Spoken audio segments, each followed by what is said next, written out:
Welcome in, Shield Brothers and Shield Maidens, to Shield's Rest. I'm True, and today I'm joined by Frey as we continue on our class build series here in Daggerheart. This time we are optimizing the Rogue, so let's get into it.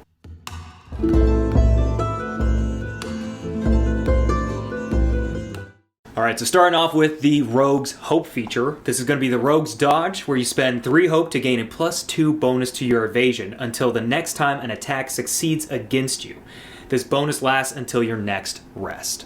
That's actually really nice because you can just spend that 3 Hope right up front and then you just have it. You just have it for the entire time until an attack succeeds against you. So you're pretty much going to be okay, especially at the higher levels of tier play here, especially when you're going to have that plus, what is it, a 17 at evasion. So yeah, you're going to be doing really well there. So now getting into the class feature, you have what's called Cloaked, which is just an improved version of the Hidden Condition. And the Hidden Condition just gives disadvantage to adversaries, so it's not anything too crazy. You're not gaining advantage on attacks or anything like that. It's just straight up disadvantage to the adversaries, to perceive you, basically. Now for Cloaked, there's one thing that we do want to highlight here. While Cloaked, you remain unseen if you are stationary when an adversary moves to where they would normally see you. When you move into or within an adversary's line of sight or make an attack, you are no longer cloaked. Now, you also get Sneak Attack. Sneak Attack is actually really nice because you're basically gaining a d6 on your damage, and it's equal to your tier. So if you're at tier 2, you're gaining 2d6. If you're at tier 3, you're gaining 3d6. And this happens when you are in basically melee range of an ally and you're attacking an adversary, or if you're cloaked. So that's the nice part there. All right, so with the class features out of the way, Frey, would you start us off with the overview for your character, what you're optimizing, and what your tier 1 picks are? Absolutely. So I went with the Syndicate for the Rogue. So the Syndicate, I'll read off the foundation features because it's going to kind of tie into what the focus is. The feature we get here at level 1 is Well Connected. When you arrive in a prominent town or environment, you know somebody who calls this place home. Give them a name, note how you think they could be useful, and choose one fact from the following list. They owe me a favor, they're going to ask for something in exchange, they're always in a great deal of trouble, we used to be together, it's a long story, we didn't part on great terms. Basically, you have you know a guy, essentially, right? Every time you go to, you know a guy, you kind of get to decide how you know them. And that is kind of where I focus the build on. It's a very social forward rogue. He always has an answer to a problem, or he knows a guy who has an answer to a problem, and that is what I'm focusing on here with this build today. So jumping into the heritage for Ancestry, I went mixed in on this one. However, you could go with my first option as the full, which I went with Fungal. To get the Fungal Network, what that gives me for this one is on an instinct roll of 12, I can communicate with anyone from my ancestry across any distance. I think that just ties in great with what I'm trying to do here, being that social butterfly, so to speak. So this gives me hopefully a contact everywhere I go as well, and I can still talk to them no matter where I'm at. So I'll be trying to build a network of other Fungals everywhere that I go. And then I also went with Simia just to give me that +1 to evasion, just to kind of help out my survivability in combat. However, combat's not a huge focus of the build here. And then for my community, I went with Highborn, specifically for the leveraging my reputation portion of Highborn, just because that is, again, the goal of the build. I'm trying to make sure everyone knows my name, I have connections everywhere I go, and then I'm able to leverage that reputation for my benefit and for the benefit of the party. For my traits, I'm going to set agility to 0, strength at a -1, finesse at a +2, instinct at a +1, presence at a +1, and knowledge at 0. And then just to give kind of a base overview of the stats, that puts us at 6 health, 6 stress, 14 evasion, 16 with the hope feature, if I'm bumping that up by the +2. Damage, I'm not going to worry about too much on this build, same with thresholds. All right, and then for my domain cards, I am going to pick up Deaf Deceiver as my Grace card. That's just going to help me, be a little bit better at lying, give me those advantages there. And then for Uncanny Disguise as my Midnight card, and that is going to help me take on the form of somebody that I know, help me kind of get into places maybe that I'm not supposed to, help me sneak around, get me into those social interactions that I might not otherwise have been able to get into. So that is my tier 1. Very nice, very nice. Well, since you chose the Syndicate, I had to go with Nightwalker. So for me, my overview is all about damage and being able to dodge out of the way. I'm going to be disrupting the entire battlefield basically with this particular character. So we're trying to get in where we don't belong. We're trying to be able to sneak in, assassinate, and even gather information, of course. So we do want a good amount of capability with this. So we do get a broad spectrum going on, but as far as those stats are concerned, they're going to be geared towards killing. And on top of that, this is going to be a high stress sort of build. So we're going to try and build in as much stress as possible while also working in ways to mitigate that stress. So you'll see what we're talking about here in a second. So that is what we're going with. With Nightwalker, our spell trait, first off, is going to be Finesse. And then we gain Shadow Stepper. You can move from shadow to shadow. When you move into an area of darkness or a shadow cast by another creature or object, I'm just putting that out there right now. You can mark a stress to disappear from where you are and reappear inside another shadow within far range. When you reappear, you are cloaked. We're going to be abusing the heck out of that, okay? Absolutely abusing the heck out of that, because that's just too good. But you can see how we have the potential to use a ton of stress just off of this ability alone. So we're going to try and build in as much stress as possible into our character, so that way we can do all this as much as we can. So with that being said, though, for my Ancestry, I did want to pick up a few things that are basically going to help us out, especially at Tier 1, where we're going to need a little bit more than the average individual. I did go mixed Ancestry here, and I went with the best stress-capable Ancestries out there, and that's going to be Human for their high stamina, so that way you gain that free stress slot at character creation. And then most of you probably already guessed it, Furbolg is the other one, because we want Unshakable, so that way we can start rolling those D6s to not have to mark that stress at all. And that's exactly what we want. And we're going to be rolling a lot of D6s. So if you go with this build, make sure you have a ton of D6s on hand, because you're going to need them. Now, the other bit of this is obviously going to be Underborn, but your community is not as important as the particular Ancestries, at least for this one in particular. But Underborn, Slyborn, those are always going to be good ones. Even Wildborn is always a good one. Can't go wrong with that. But this is going to give us essentially, when we're in an area of low light or heavy shadow, you have advantage on rolls to hide, investigate, or perceive details within that area. So it's going to give us a little bit more capability in the things that we're going to be doing already. So this way we don't have to take as many trait increases into some of those spots.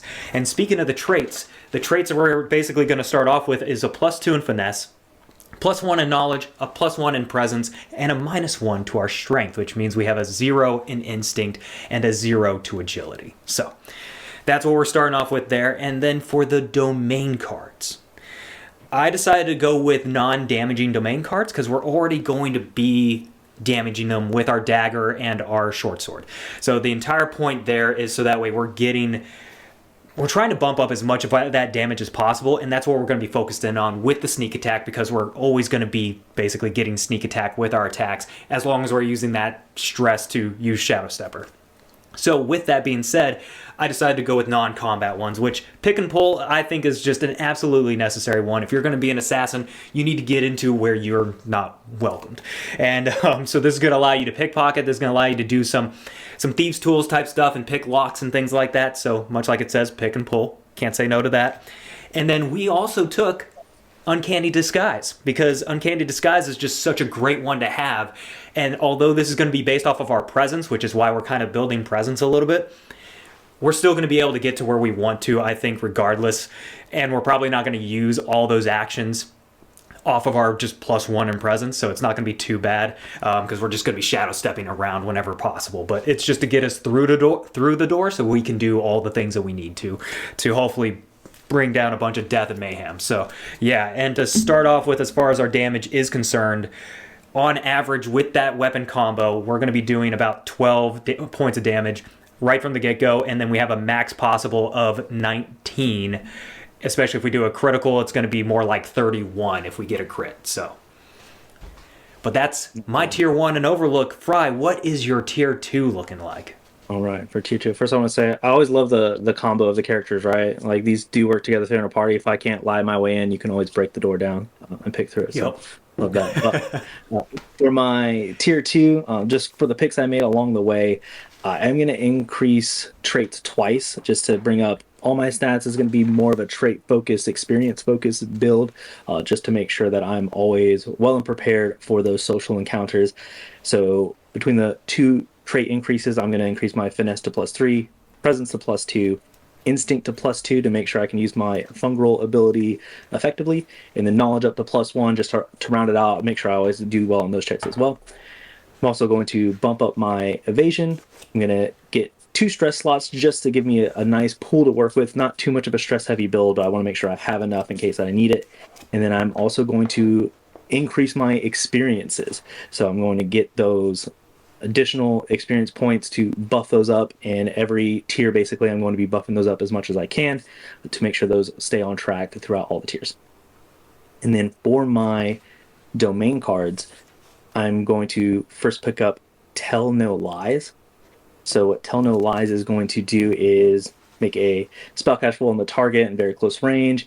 On a success, they can't lie to you while they remain within close range, but they're not compelled to speak. If you ask them a question and they refuse to answer, they must mark a stress and the effect ends. And there's nothing to say you can't use this in combat. So if I'm not attacking, I could just be spamming this on people and they're probably not going to talk to me because we're in combat and they're just going to be burning through stress. So this is kind of my take on combat for this character, is me burning through their stress as opposed to doing damage. So this is almost going to be like my primary attack ability while we're in combat here. But after that, I will be taking Invisibility at level 3. It does exactly what you think it does. You can either make yourself or someone else invisible, and then you have tokens on it up to your spellcasting modifier, and just every time you hit a beat in the story, right, or you do something significant, you'll pull those off, and then once you run out, you are no longer invisible. So just make sure you're getting out of dodge before your invisibility wears off. And then finally, we will do Glyph of Nightfall as my level 4 pick. So this one, you make a spellcast roll. On a success, you spend a hope, put a glyph on a target body that just shows a weak point and reduces their difficulty by value equal to my knowledge. So just that this one is reducing it by 1, but just to help out the party. Again, it is a social focus build, but you still want to have a little bit of use in combat. So put this primarily to just help out the party there. But that is my tier 2. Again, Invasion just bumped up to 15, 17 with the Hope feature. Other than that, everything's pretty much staying the same. Not worrying about damage or anything like that. Love it. So with my particular tier 2, I did also increase my traits twice. This is the only time that I'll be doing that twice, but I wanted to get my knowledge +2, my instinct +1, so that way I at least have something to work with, and then my finesse is a +3, as well as my presence being a +2. I do increase my evasion as well. I do add on 2 stress slots, so that way I get to 9 stress instead of being at just 7. And then I also take an extra card. Wanted an extra card because we're going for capability here, so we want to make sure we have that from the get-go, from getting into level 3, trying to get as much of these cards as possible. Sorry, level 4. Level 4, we want to do that. So I take Troublemaker, because we also want to deal out that stress. And we are going to provoke attack, so that's going to be a really easy one for us to proc really fast. Same goes for Chokehold. If I can just appear up and under somebody's shadow, I'm going to get them into a chokehold, and then we start having extra damage come in on whoever attacks them because they're automatically vulnerable. Can't say no to that, assuming that I didn't stress that target out already. So, a lot there. And then for my 2 level 4 picks, I did go with Stealth Expertise, mainly because I want to make sure that my entire party can basically benefit from this. Especially when there's those moments when you need the entire party to succeed together. And if you're doing a group action roll as well, that's going to be helpful. So can't go wrong with that. But that'll be actually sticking in the vault, because now at tier 2, we're going to have a vault because of this extra card. And then I also took Glyph of Nightfall. We're just going to be able to do +2 because of our +2 knowledge now than the +1. So, but nothing different there. Same reasons, because we need to get that difficulty down on those adversaries so we can start doing a lot more damage.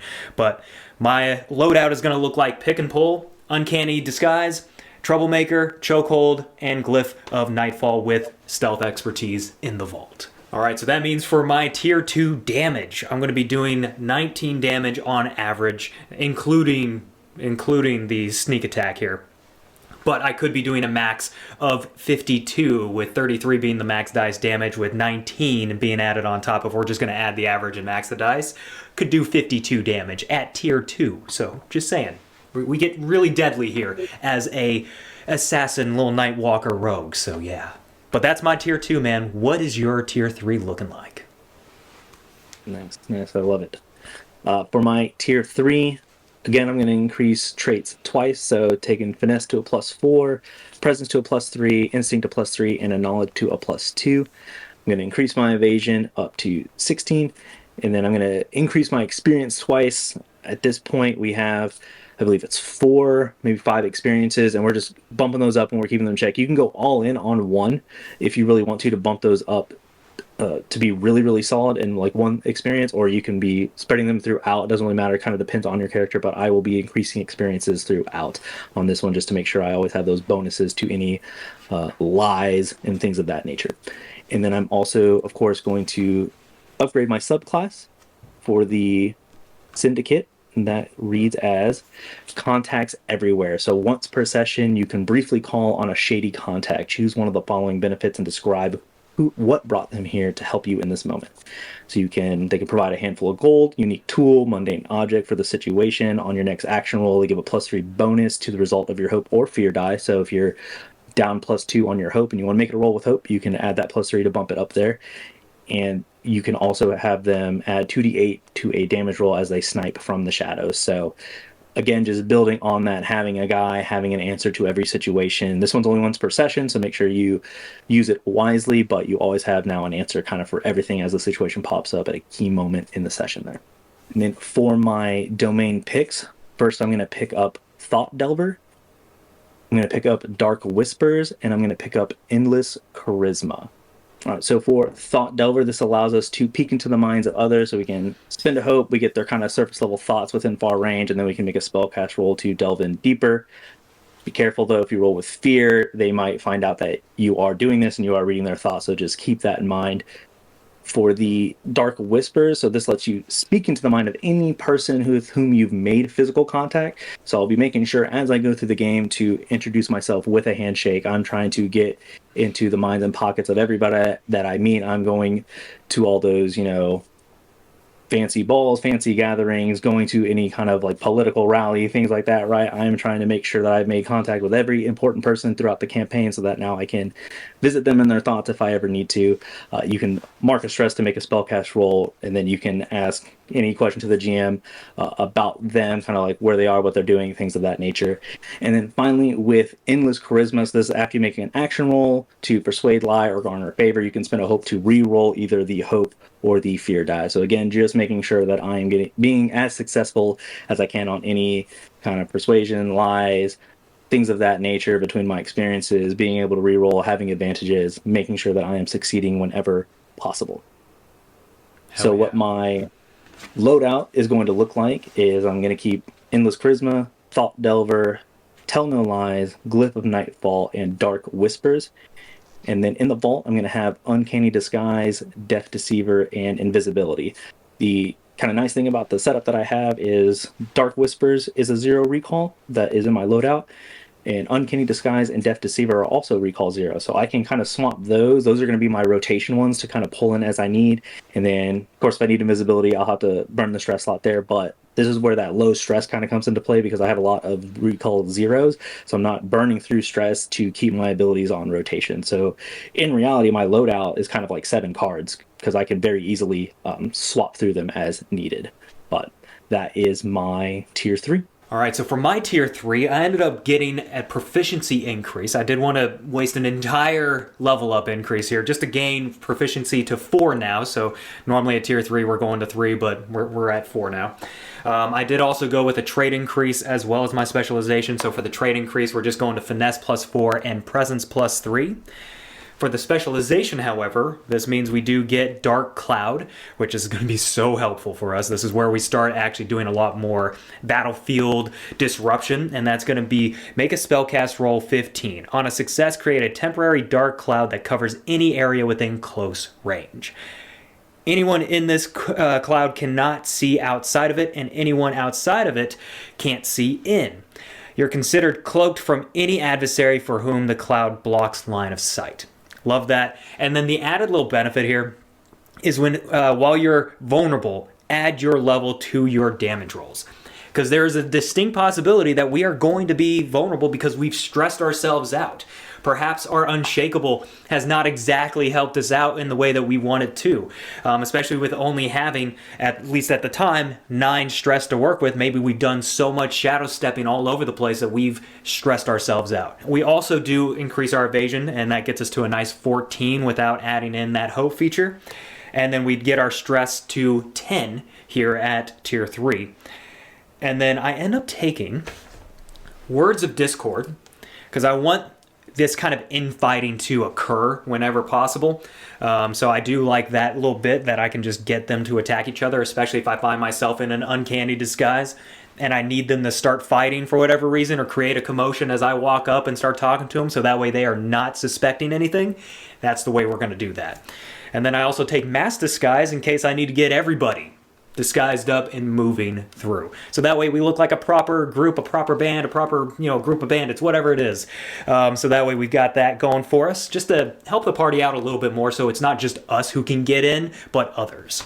All right, so for my final domain deck card that I take here in tier 3, it's going to be Midnight Touch, my first touch card that I take out of this entire series so far. So the first one that we get here, and this is of course when we have 4 or more Midnight cards in our loadout. Once per rest, when you have 0 hope and the GM would gain a fear, you gain a hope instead. So just a nice way to deny the GM 1 fear token. That's not like it's going to be anything crazy, but it gives us a hope. Gives us a hope to work with. Not that we're using a ton of hope, thankfully, in this particular deck. But also when you make a successful attack, you can mark a stress and add the result of your fear die to your damage rolls. That, I gotta say, is actually really, really nice. Especially if you have a lot of stress to work with, and again, we have Unshakable. We can just keep rolling that D6. Can't say no to that, okay? Might as well see how often you can do this and how crazy you can get with it. All right, so for my tier 3 loadout and vault. So for the loadout, I'm gonna have the Midnight Touch card in there, Chokehold, Troublemaker, Uncanny Disguise, and Pick and Pull. And then for the vault, that's gonna be the Glyph of Nightfall, along with Stealth Expertise, Mass Disguise, as well as Words of Discord. So the idea with Troublemaker is the fact that you're only able to use it 1 time. And so I'm going to immediately swap that out, probably with Words of Discord or perhaps even Glyph of Nightfall, so that way that's in there. But otherwise, for the Uncanny Disguise as well as Pick and Pull, those are obviously really easy to swap out with whatever you want at that point. So no worries there. They're just there to get me initially through, and they're probably going to have to stay there as combat ensues, but then we can just use that stress to swap them out. So no worries there, but that's how that loadout and vault looks. All right, for the tier 3 damage, however, we are going to be doing on average 30 points of physical damage here, with a max of 85, because we're going to, if we're factoring that crit, that's going to be 55 plus the 30 of the average, 85 points of damage here at tier 3. And then if we factor in the fear die, that's going to be 1 to 12, depending on what you rolled at the time, that you can add into that damage on top. So I'm just saying, it's insane the amount of damage that you can do in one strike. And the idea here is you're going to be going from shadow to shadow to shadow, assassinating.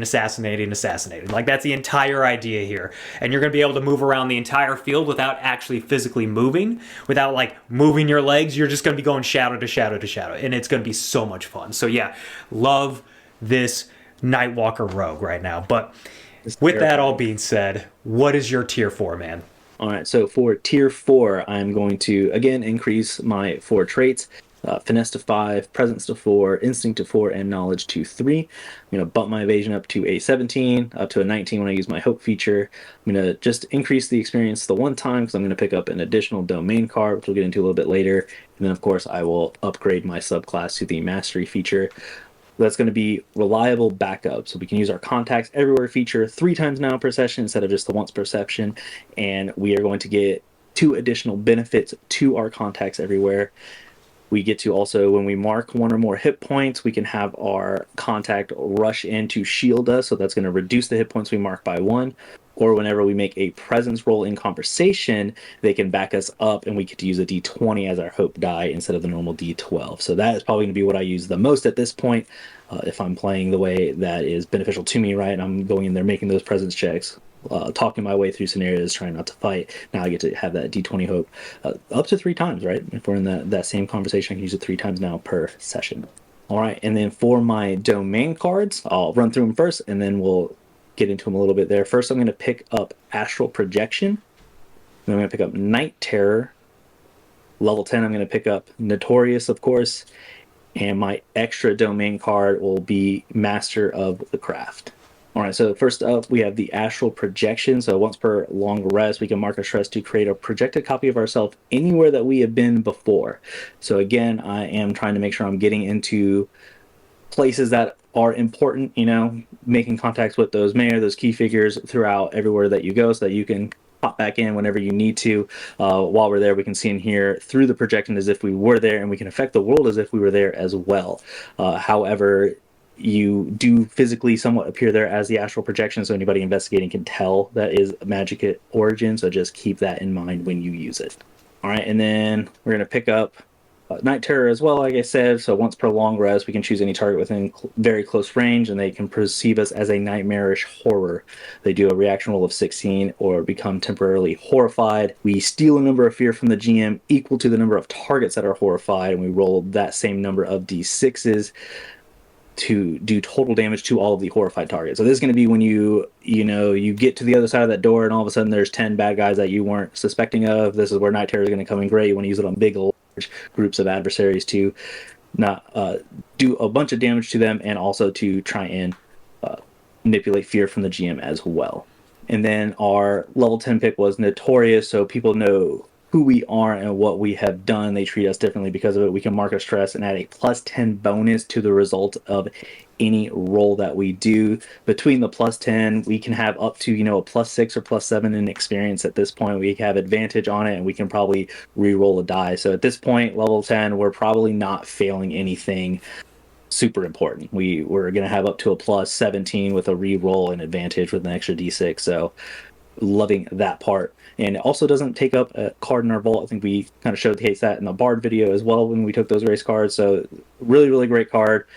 And then finally, my additional domain card pick, could have picked this up at level 9 or 10, just depending, but it's a level 9 card, Master of the Craft. This allows us to gain a permanent +2 bonus to either 2 experiences or a permanent +3 bonus to 1 experience. So whichever you've had 1 experience that's been coming out really great, give that up to a +3, or if you've been having kind of a good mix of experiences and getting those bonuses, get the +2 in 2 separate ones. But again, this is going to skyrocket our experiences. We'll have a lot of options for any kind of checks. Again, experiences don't have to be social. They could be combat experiences as well. However, for this one, they'll be mostly social, I'm sure, for the character, and it's just there to help you talk your way through anything, bumping you up, getting you where you need to go, right? Then for my loadout, I'm going to have the Glyph of Nightfall still as the default as my go-to combat option. Thought Delver, Tell No Lies, Night Terror, Dark Whispers, and then of course having Notorious just kind of there. This doesn't take up a spot. And then in the vault we have Uncanny Disguise, Deaf Deceiver, Invisibility, Endless Charisma, and the Astral Projection. Again, 3 of those in the vault are 0 recall. The only ones that have a cost are Endless Charisma and Glyph of Nightfall. So having those in the vault with Dark Whispers in our loadout, really do have up to 8 cards now that I can kind of manipulate and play through, and just having to spin the stress for the Glyph of Nightfall and Endless Charisma. So really love where it ended out as far as the vault and loadout goes. I have a lot of options that aren't very super stressful. So that is my tier 4. I love it, and I love the way that you incorporate the experiences as a way of being able to gain those pluses that you're obviously going to need. And even though you're not really worried about the damage output, but it allows you to succeed at things far more often, especially when it comes to the social side of things. Like, that's going to be your bread and butter. Your experiences have got to be on point, and being able to get those pluses is great. And also a great way of using astral projection. Didn't even occur to me like that. That's pretty great. But for my tier 4. So for my tier 4, we do go to proficiency 5 here. That's always great. And then we do also one particular trait increase. That's going to be the finesse +5 and presence +4. Again, we have to be able to BS our way through things, so that presence +4 is going to be really helpful. Along with an appropriate experience, we want to make sure that accompanies those particular roles with our uncanny disguise. But we also wanted to grab the mastery of our particular subclass here, and that is going to be Fleeting Shadows to start off with, where we gain a +1 bonus, a permanent +1 bonus, mind you, to our evasion. And then we can also use Shadow Stepper at very far range, which is just even better. Far range is good, but very far is even better. Nothing's getting away from us, especially if something's on the run. We can just appear in their shadow out of nowhere and, just stab them. Just take them out. For our Vanishing Act, however, we can mark a stress and become cloaked at any time. When cloaked from this feature, you automatically clear the restrained condition if you have it. You remain cloaked in this way until you roll with fear or until your next rest. So this is just an ultimate way of not being seen by nobody for nothing, and you can just keep getting that sneak attack damage every single time without having to use Shadow Stepper now. You're just cloaked. So yeah, love the mastery for that. That is just too OP. I'm just going to put that out there now. That is way too OP. I love it. But we also increase our evasion, getting us to a nice 16, and then we'll actually get to a 17 with one of our cards here, not counting the hope on top, which would be a 19. But we also increase our stress to 12. We want to make sure we get all those stress slots ready to go, and then we do gain an extra card here at tier 4. So, to start off with, our domain deck cards, we did take Shadow Hunter. Shadow Hunter is just a great ability to have, where it basically is going to give you a +1, so your prowess is enhanced under the cover of shadow. While you're shrouded in low light or darkness, which is going to be most of the time, you gain a +1 to your evasion and make attack rolls with advantage. This is going to give us that advantage that we've been needing, sorely needing, when it comes to while we're cloaked. So, moving on though, because there are going to be situations where you appear on the other side of something and you're not going to be ready for it because there's going to be a lot of enemies. We also took Night Terror for the exact same reasons. No need to go back over that. Our level 10 option that we did take is Notorious as well, so it's so good. And we want to be known for all the fearful things that we should be known for as an assassin. So that's why we take it. On top of just getting free drinks and everything's a bag of gold lower, or whatever the actual equivalent is lower. I can't say no to that. But the extra card that I take is going to be Spectre of the Dark. This one is so good and perfect for an assassin to get wherever you need to. Physical walls mean absolutely jack diddly with this card, okay? So, mark a stress to become spectral until you make an action roll targeting another creature. Why spectral? You're immune to physical damage and can float and pass through solid objects. Other creatures can still see you while you're in this form. That's okay. That's okay. We're going to be passing through shadow anyways. They're not going to be able to hit us, at least with nothing physical, so I'm not even really worried about that. So yeah, insane amount of capability here at the end, but let's go through what our damage is before we get into the loadout. Because here in Tier 4, we've been wielding a Tier 1 dagger and short sword this entire time. This has not changed at all this entire way through here, because we want to assume the lowest possible amount of damage. And not that it increases by a whole lot. It's only going to be by like about a 10, maybe a 20 here, if we get like the Tier 4 legendary weapon. So it's not too big of a difference. And that's also why I didn't take another proficiency increase, because it's not necessary, as you'll see here in a second. So our average damage here at Tier 4 with a Tier 1 weapon is going to be 37 points of damage. However, not including the fear die, mind you, but however, with max damage, if we get that critical, we're going to be doing 69 points of damage plus 37, so 106 in total right there. And if we include the fear die on that, it's a potential of 107 to 118. So that's pretty wild, but let's say we did have a Tier 4 weapon. What would that look like? Your average is going to be 47. And mind you, this is just your low average baseline, nothing too crazy. It's not getting you to the extremes and not getting you to the lowest possible, but 47 is not bad. However, if you were going to do absolute max damage, not including a fear die, is going to be 126 points of damage, but including a fear die has the potential to the max of 138. I don't know any Tier 4 adversary that is even close to that. You're going to be constantly doing 4 of their hit points every single time if you're going to crit. So yeah, there's a lot there when it comes to the damage, so can't say no to that. But for the final loadout and vault, the final loadout's going to be obviously Notorious, Midnight Touched, Shadow Hunter, Troublemaker, Uncanny, Disguise, and Pick and Pull. Those are just going to be our absolute must-haves because who knows what you're getting into and when you're getting into it. But for our vault, we're going to obviously have the Glyph of Nightfall, Stealth Expertise, Mass Disguise, Words of Discord, Spectre, as well as Night Terror and Chokehold. So we want all those just sitting in the back. We never know when we're going to need it. But obviously, when you're getting into something, you know what you're going into. Especially as an assassin, you know what you're going into. So you could probably bring in that Spectre of the Dark right then and there after doing a short rest. You know, you could probably do this and build out your loadout really nicely before you even get into the things. But Spectre of the Dark's only a 1 recall. So if you really needed to bring it in right then and there, just go ahead and do so. Don't even worry about it. Night Terror is only a 2. And I'm still using Unshakable. So I'm going to be rolling those D6s to see if I get any of those back. I can't tell you how much stress we're actually going to be using because there's a lot of potential to get that recalled back to us and not even mark it. So yeah, it's insane what you can do here at tier 4 as a Nightwalker Rogue. But Syndicate is a lot of fun, man. What did you think of Syndicate? I liked it. I liked it a lot more than I thought I would. Flipping the script right, because normally I like to do a big combat heavy build, and so this is the first time in a while that I think I've done like a more of a social build. Even with the bard, it was more combat support, and this was all the prep work laid out. And I just like a lot of I like the way the Midnight and Grace work together. I think I like that combo more than I liked the bard's combo of it. I really like the rogue, and I didn't in the playtest. I'll say rogue was at the bottom for me in the playtest. Maybe I didn't just dive into it deep enough, but going through Syndicate and all that, I absolutely loved this build. It was a lot of fun.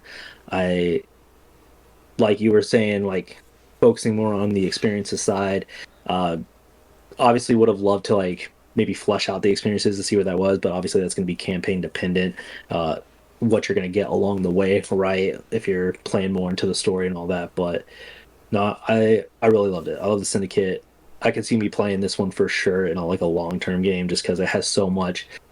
Combat is only so much of a game. I mean, even in our, it's a Toldiv, right? Very rarely were we in combat. Everything was social. Everything was prep and what are we doing outside of combat, where I think something like this would have shined. And I think this is one that could shine really well in a campaign long-term. So I really like that a lot. But I also really liked your build. The imagery of it seemed terrifying. You're just blinking in and out of existence. So, like, how did you feel about it? How did you like your build? Man, for me, the Nightwalker. So first, I'll talk on the Syndicate real fast because it's basically you're able to be a scoundrel a little bit. You're able to be a bit of a spy. You're able to fit a lot of those like underhanded yet charismatic individuals that you just are slightly disgusted by, but you also just want to talk to, And I think that's what's so great about the Syndicate is it gives you so many options to know people, to have basically a lot more social capability than most of the other classes, including the Bard, funny enough. Even though they do pull on the Grace Domain deck, it's not as good as what Syndicate gives you as a subclass. This was more of a Bard than the Bard. Yes. That was my main complaint with having the Codex domain deck within Bard. Though, I mean, I still like the Codex domain deck within Bard. It's just, I wish there was an option to be able to take the Midnight deck or to have something, maybe a subclass that's similar to Syndicate as a Bard, particularly. So, yeah. But as far as the Nightwalker is concerned, the Nightwalker was just so much fun to build because I was thinking of all the possibilities in combat for me to just absolutely massacre the entire battlefield before my party even gets into it. This has the ability to systematically dismantle every GM's encounter by being able to pass through those walls, to show up in places that you really shouldn't be, especially if there's an ambush that's set up and you even catch a whiff of it. You're going to be able to appear behind all the snipers, all the people that are just waiting in the bushes and just take them out, while your party meanders through that entire thing without having to do a single bit of combat, while you're just bloodied as hell with your knives just dripping with blood right there. I think that's just so cool. But the capability between even the Grace Domain deck with this particular one gives you a lot more options, but I love what what Midnight has going for it. So yeah, the amount of damage you do, the capability that we have with this particular build is insane, even from a social side. It does give us a lot of options, socially speaking, to be able to do exactly what you're doing, except maybe not as conversationally based, but being able to try and just BS our way through and into places. I think there's a lot of ways that you can work this, and I can see this being a part of a lot of different types of campaigns, not just your medieval fantasy, but even like a medieval or a more like a feudal Japan kind of situation. I could see this like shinobi type creature that we're talking about here be able to do all this. So yeah, I loved it. Absolutely loved it. And I love the in the game as a whole, right? The damage potential, like you said, you use a tier 1 weapon and you're still hitting severe threshold even up to tier 4. So yeah, I just think that's crazy. I think we did the same thing with the Guardian. Like it was just a tier 1 weapon, and on average hitting severe like all the time. So I really love that in the game, where it's like not dependent on a weapon increase to make sure you're staying in line with the game, so to speak. Obviously, hopefully you are getting at those tiers, your GM's being nice to you, but even if he's not, you can still pump out some really good damage. Well, and same goes for like the spells the spell damage. A lot of them are going to be like a certain number of D8s, D6s, just says it without a number in front, and it's going to be equal to your proficiency. I love that it scales with you as you level up through this entire process. So you're never really at a loss for damage output here in Daggerheart, so that is kind of nice, especially from the spell side where you'd be kind of concerned. So I think that's just such a great thing to be able to bring a tier 1 weapon and still be able to do a shiz a ton of damage and have a great time doing it. So yeah. I think the only thing that kind of threw me off in the beginning of it was that it is by default a spellcaster, but I mean you can just not pick spells if you didn't want to. And that's just like a me thing, right? Because that gets into my own fantasy of like, well, I have to be a spellcaster now, and I have to like shove that to the side. But other than that, that's like that's just me getting nitpicky about it. Overall, I thought it was really, really well built and balanced, especially with the sneak attack. It's nice to have it, but it also doesn't get too crazy, right? And the bonus damages too. I think everything overall, the rogue is in a really nice place on both subclasses. Hell yeah.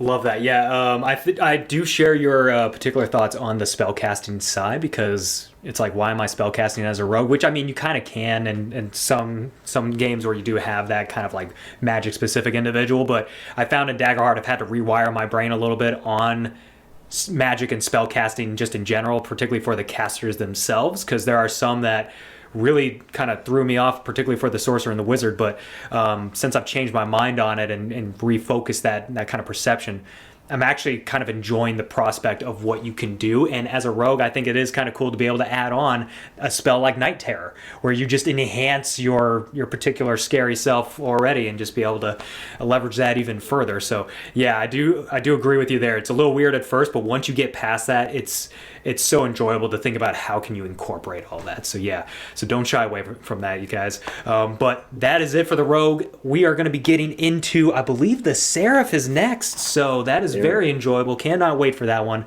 I already know I'm going to be going full on healer. So if you're looking for the ultimate healer, I already know it's going to be the Seraph. But with all that being said, y'all, until the next one, keep that shield wall strong.